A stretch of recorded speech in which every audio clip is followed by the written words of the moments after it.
subscribe to my channel Making Impossible and press the bell icon so that you don't miss any one of my upcoming videos. Yo, what's up friends, I'm Shulazari and welcome back to Making Impossible, the channel that teaches you how to make the impossible and be the smartest person in the room. In today's video, I'm going to be teaching you a really cool card controlling technique which is very easy to do, and it's also very fast, and it's also going to help you to do many amazing card tricks which you couldn't have done using some ordinary card controls. This one is a little bit different from all the other card controls. I don't know if it has a name or not because I came up with it while doing the squish shift, and it's actually a derivative of the squish shift. So without any further ado, let's look at the card control, how it looks like, then we're going to know how it's done.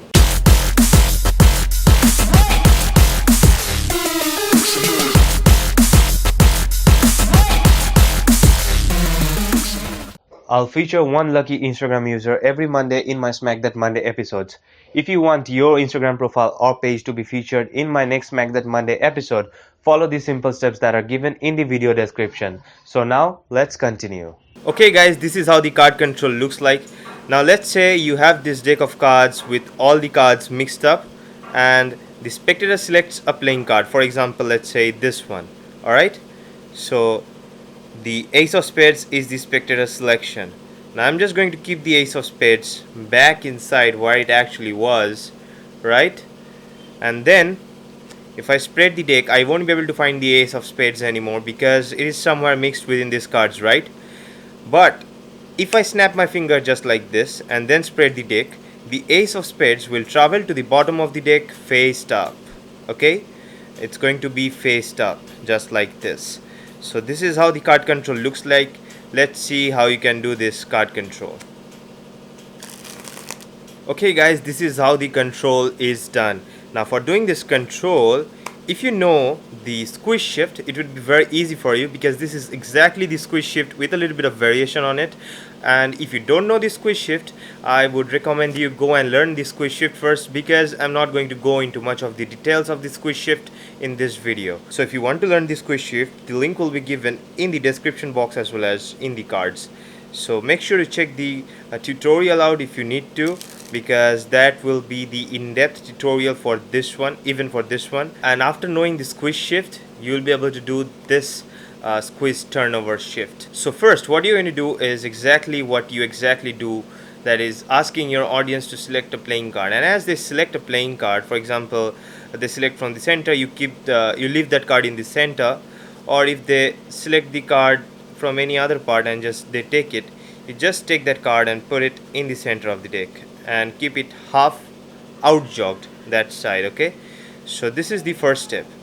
Then the second step is you're going to push this card in, and as you push this card in, if you're pushing with your right hand, you're holding the deck with your left hand, right? So while pushing with your right hand, you're going to push on the top left corner of the card, and that will actually tilt this card this side. Okay, and as the card tilts, this side is also going to come out, and as this side comes out, you're going to move these two fingers away from its path.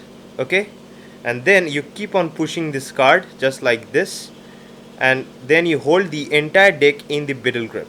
Okay, now as you hold the deck in the middle grip, the card is right now in this position, totally in jogged under the cover of this hand. And as it is in this position, this diagonally opposite corner is right now peeking over here. Okay, it's right now at this point. Okay, can you see it?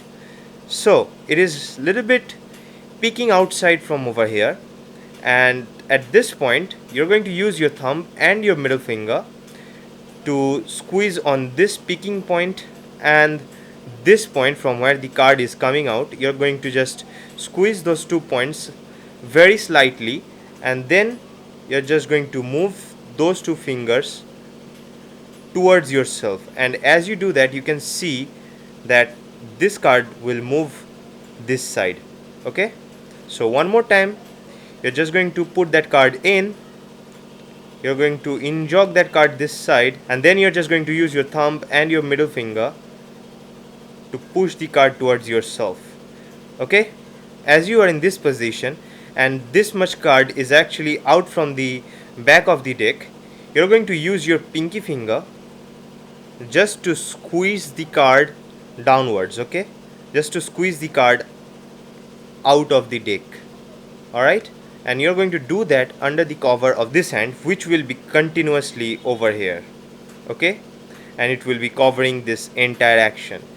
So the card goes in and it comes out from this side under the cover of this hand while you're holding the entire deck in the middle grip. Now what you're going to do is you're just going to square this card faced up with the bottom side of the deck, okay? And for doing that, you have to bring the deck on the top of the card just like this, and as you bring it over here and as it almost gets squared up, you're just going to release this clipping, and as you release this clipping the card is almost squared up, and to square it up perfectly you're going to give this deck a spin just like this, and as you give it a spin the card silently squares up with the bottom side of the deck. And this is how the card controlling is actually done, okay?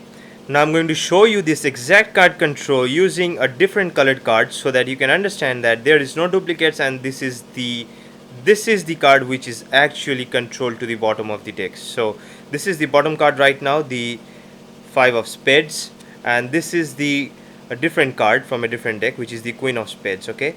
And if I'm going to keep the Queen of Spades right over here in the center, you will just see that there are no other red back playing cards present in this entire deck, right? So I'm just going to control this Queen of Spades to the bottom of the deck just like this, okay? Now if I spread the deck just like this, you will see that the Queen of Spades has traveled to the bottom of the deck and there were no duplicates of this card because this was the only red back card in the entire deck. Now this is how the card controlling is actually done. Now for beginners who have just started learning this card control, if you're feeling it difficult while doing it with just your pinky finger, that means squeezing the card out just with your pinky finger, you might also use this ring finger. You might also use these two fingers together so that you can squeeze the card out of the deck easily, and you can just use these two fingers just like this. See, as I did it, you can use these two fingers, there's absolutely no harm in it, and then you can do this exact card controlling technique, okay? And this is how the card controlling looks like, and in real speed it looks like this, okay? So that is the entire tutorial, and there are two things that I need to say. That this card controlling is very good because this is actually a card shift, which means just the position of this card is changing and no other cards in this deck are changing their position. For that reason, the entire deck is right now in the exact order, in the exact arrangement as it was in the beginning. Just the position of this card has changed, and that is the best part of this control. And also this control is very silent and also very fast, which means you can use this control anytime, anywhere, any moment.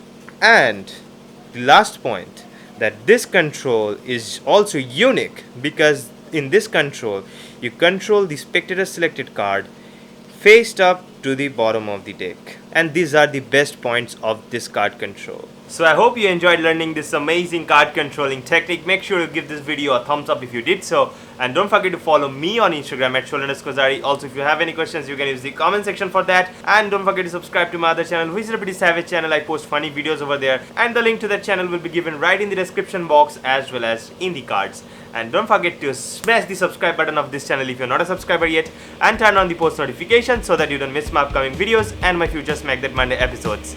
Peace!